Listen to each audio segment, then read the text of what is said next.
Tu veux la vérité? Le keto, ce n'est pas dangereux. Ce qui est dangereux, c'est tout ce qu'on raconte à son sujet sans jamais prendre le soin de tout vérifier. Salut à toi et bienvenue dans le podcast Keto Autrement.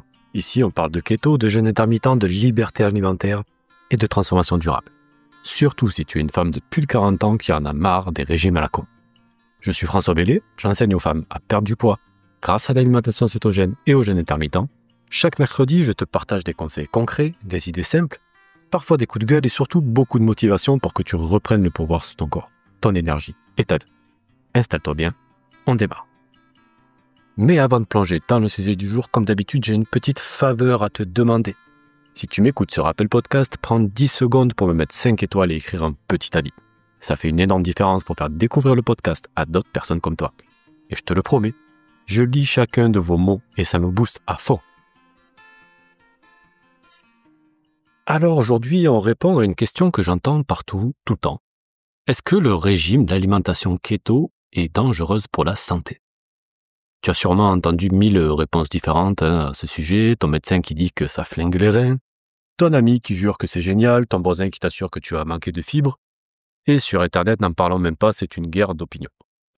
Je vais t'apporter une réponse claire, honnête, basée sur la science, mais aussi sur l'expérience de centaines de femmes que j'ai pu accompagner. Parce que entre la théorie et la vraie vie, il y a un monde. Et crois-moi, on va balayer pas mal de mythes ensemble aujourd'hui. Commençons par le mythe du keto dangereux. Quand on tape keto dangereux ou keto danger sur Google, on tombe sur des articles alarmistes. Avec des titres comme attention aux carences ou risque pour le cœur ou keto acidose, nanana. La vérité, c'est que la plupart de ces peurs viennent de deux choses. Premièrement, une confusion entre cétose nutritionnelle, celle que l'on recherche avec le régime cétogène, et la cétose pathologique, comme la cétose diabétique. Ce n'est pas du tout la même chose. Deuxièmement, on voit aussi des régimes keto faits n'importe comment avec, de la charcuterie matin, midi et soir et aucun légume.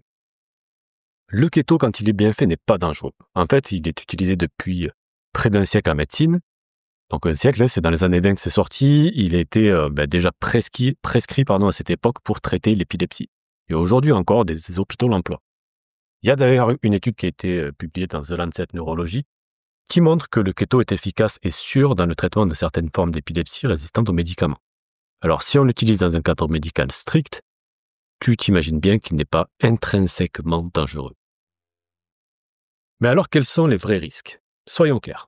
Aucun régime, aucune alimentation d'ailleurs, n'est 100% parfaite et n'est 100% faite pour tout le monde. D'accord? Et le keto ne fait pas exception. Donc voici quelques points de vigilance quand même à regarder.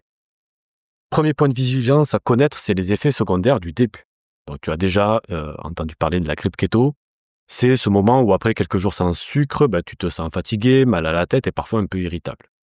Alors c'est normal, en fait, ton corps passe de « je brûle du sucre » à « je brûle de graisse ». Et ça, c'est un petit... ça a beaucoup d'impact parce que c'est pas un petit changement, quoi. D'accord? Heureusement, ça se gère avec du sel, du magnésium, du potassium et surtout un petit peu de patience. Ça dure quelques jours et pas plus. Deuxième chose sur laquelle il faut être attentif, c'est les carences possibles. Un keto mal fait, c'est charcuterie, fromage, viande et zéro légumes. Résultat, déconstipation, manque de fibres, déficit en certaines vitamines. Un keto bien fait, c'est légumes pauvres en glucides à chaque repas, bonne graisse de qualité, protéines de qualité.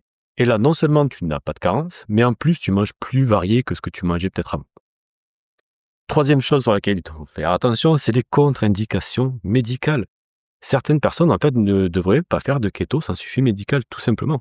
Je parle des personnes qui ont des maladies foie, qui ont des maladies rénales, qui ont des troubles alimentaires ou encore qui sont sous certains traitements, notamment par rapport au diabète, où forcément il va falloir venir adapter le traitement à mesure qu'on avance dans ce type d'alimentation.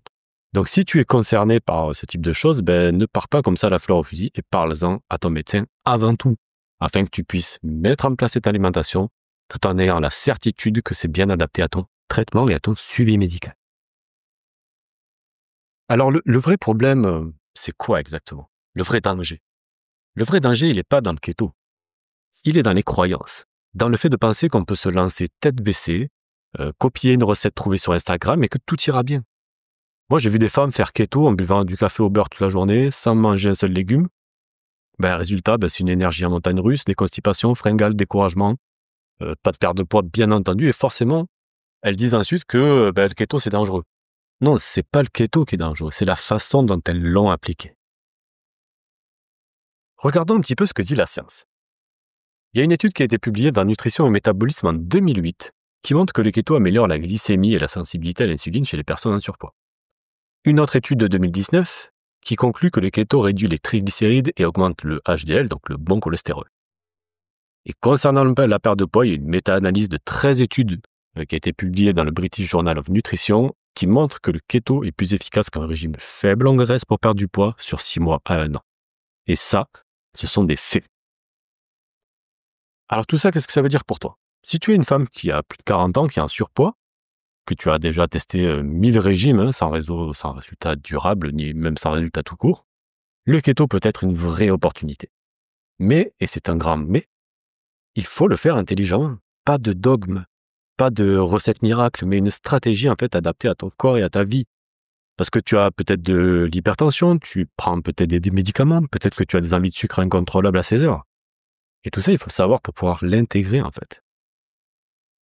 Alors, répondons à cette question. Est-ce que le keto est dangereux pour la santé? La vraie réponse est non, le keto n'est pas dangereux. Ce qui est dangereux, c'est de continuer à croire au régime hypocalorique à 1200 kcal, qui te détruisent le métabolisme et te font reprendre du poids juste après, quoi. Ce qui est dangereux, c'est aussi de laisser ton corps sombrer dans la fatigue, dans l'inflammation et dans le diabète de type 2, qui te guette forcément. Le keto, quand il est bien fait, est un outil puissant, pas un ennemi. Alors voilà ce que je voudrais que tu retiennes de cet épisode. Le keto n'est pas dangereux en soi. Mal fait, il peut poser le problème. Bien fait, il peut transformer ta santé, ton poids et ton énergie. Et surtout, tu n'as pas besoin d'avoir peur des rumeurs.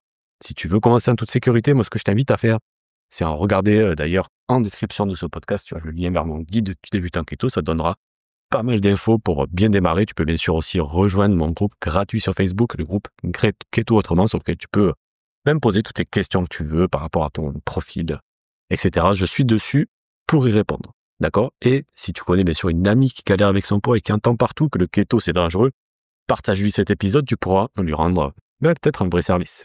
Et enfin, dernière chose avant de te laisser, abonne-toi sur Apple Podcast, clique sur le bouton suivre, comme ça tu n'auras pas le prochain épisode et prends, 10 secondes, tout au plus, pour me mettre 5 étoiles et un petit mot gentil.